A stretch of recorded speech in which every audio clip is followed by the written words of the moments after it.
Dhawayd bawatan durkiyay doonistay gabaye anigoo ka dandegay hadduu dalac leeyahay waxaa dabinta dhowto cilku dashadaba dharaartuu ku daraad laba diblaysaye damba uma lahayn gabaye waanse layga daynayne shinkastuu daleeda jiru maanku dirirayo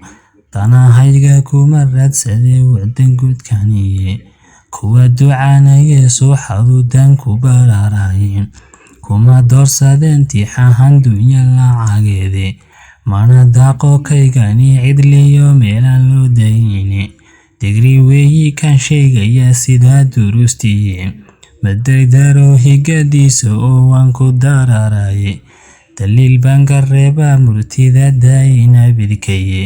balandaro saakana xog baan dah ka rogayaye